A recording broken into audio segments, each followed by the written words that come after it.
आज का हमारा जॉब रोल है कोविड-19 होम केयर सपोर्ट। इसके अंदर कोविड-19 के बारे में बात करेंगे, जिसके अंदर सबसे कोविड-19 एक वायरस के कारण होने वाला डिजीज़ है, जिसको हम एक प्रकार से कहेंगे इन्फेक्शियस डिजीज़।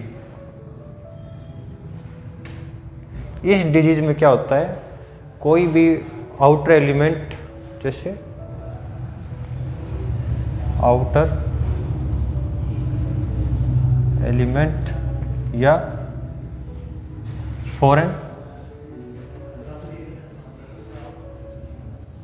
माइक्रो ऑर्गेनिज्म के बॉडी में एंटर होने के कारण हम बीमार पड़ जाते हैं। इस प्रकार के जो भी डिजीज़ होते हैं उन्हें कहते हैं इन्फेक्शियस डिजीज़। इन्फेक्शियस डिजीज़ के फैलने के कारण 3 प्रकार से होते हैं। सबसे पहले outbreak. Outbreak means the sudden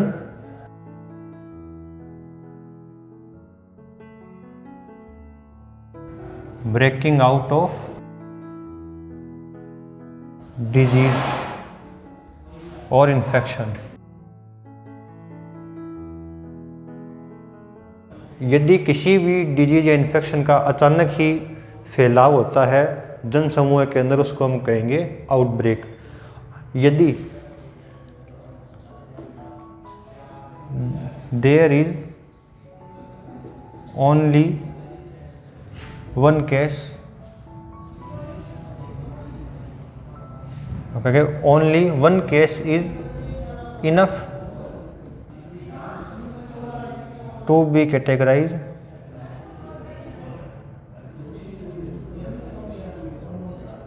as outbreak।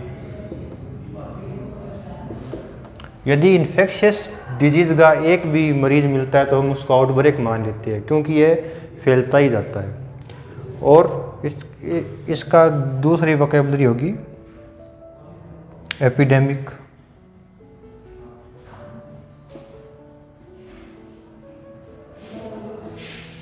Epidemic का मतलब है यदि किसी एरिया में in certain area most of people are infected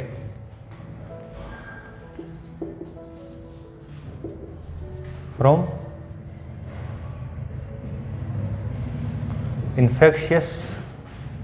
any infection,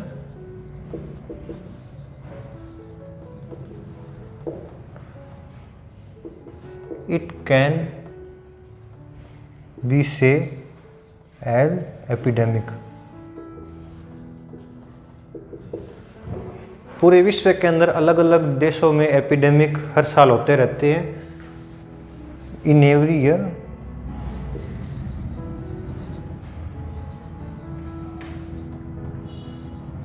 epidemic occur in world in the form of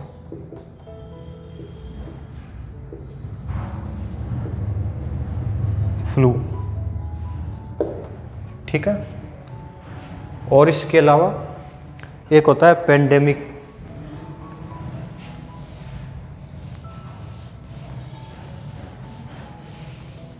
होता है पेंडेमिक, मार्कर कर लेता हूं।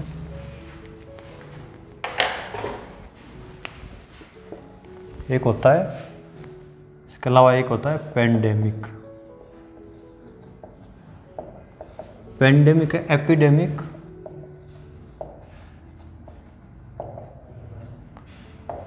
इन द लार्ज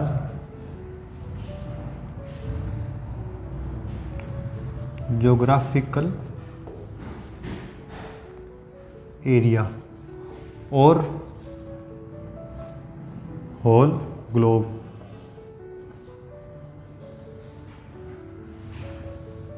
या वर्ल्ड। यदि कोई भी आउटब्रेक पूरे वर्ल्ड के अंदर फैल जाए और उसके अंदर most of the people infected हो जाए तो हम उसको कहेंगे pandemic.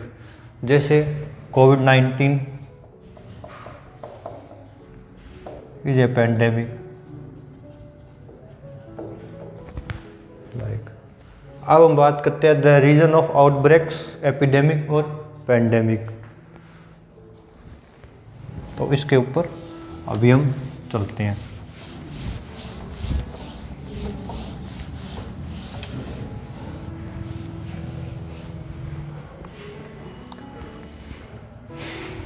The reason of outbreak. Outbreak का कारण क्या है? नंबर 1, इन्फेक्शियस या इन्फेक्शन, कोई भी इन्फेक्शन जो spread rapidly from one person to another. और इन्फेक्शन फैलने का कारण क्या हो सकता है? जैसे केमिकल एंड रेडियोएक्टिव मटेरियल, ये हो सकता है। दूसरा,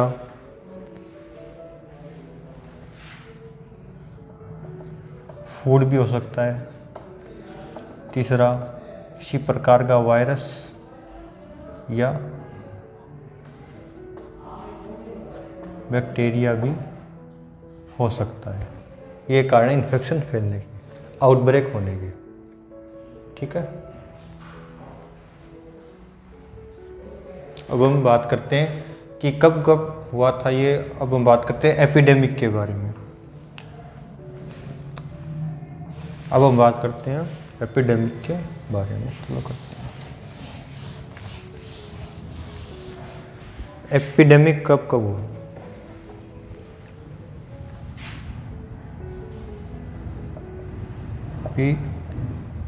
एपिडेमिक थ्रू हिस्ट्री से बात करते हैं। सार्स,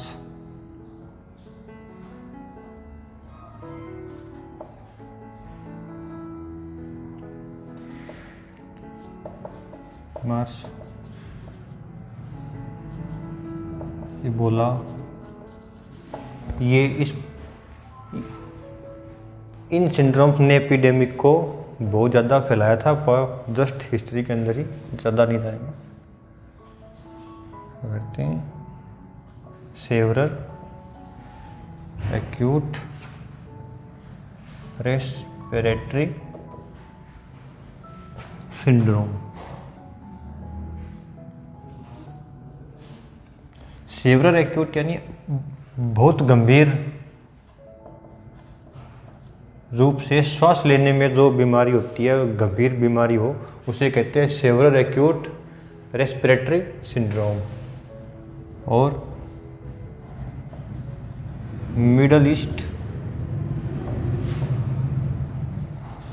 रेस्पिरेटरी सिंड्रोम, यह मिडिल ईस्ट के देशों के अंदर फैला था, इसलिए इसे मिडिल ईस्ट रेस्पिरेटरी सिंड्रोम कहते थे। इसके अंदर निमोनिया जैसे लक्षण पाए गए थे उसे। और इबोला यह सब सहारन एरिया, ये कहाँ है? अफ्रीका के अंदर। ये इबोला वायरस का नाम भी इसके अंदर क्या है? Ebola virus. इस प्रकार की बीमारियां थी जो एपिडेमिक को बढ़ावा दे रही थी उस टाइम में। और डेंगू भी फैला था इधर अफ्रीका में ही, किसके कारण? Aedes mosquito.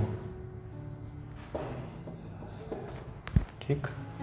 और आगे पेंडेमिक के बारे में हम देखते हैं पेंडेमिक के अंदर क्या क्या होता है।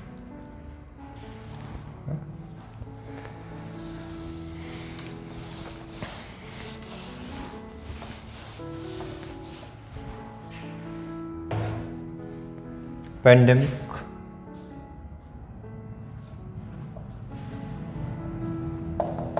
पेंडेमिक के अंदर infection spread through all world और a large part of world. इसको हम कहेंगे पेंडेमिक। पेंडेमिक में क्या होता है? The higher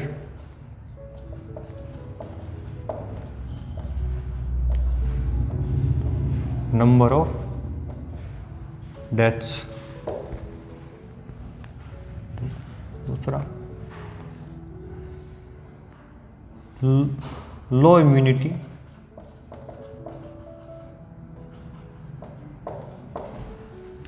toward that virus और स्ट्रेन। जैसे कोविड-19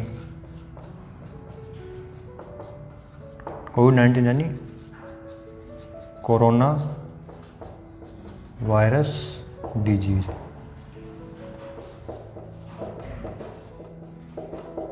ये कोविड-19 की ये स्पेशल प्रकार का कोरोना का स्पेशल प्रकार का वेरिएंट था जो 2019 में मिला था, इसलिए इसे कोविड-19 डिजीज कहा गया। ये सबसे पहले कहाँ हुआ? वुहान लैब, वुहान में, चाइना में सबसे पहले इसके मरीज पाए गए थे। ये कोरोना वायरस किससे फैलता है? Corona virus occurs in animal like bat। ठीक है।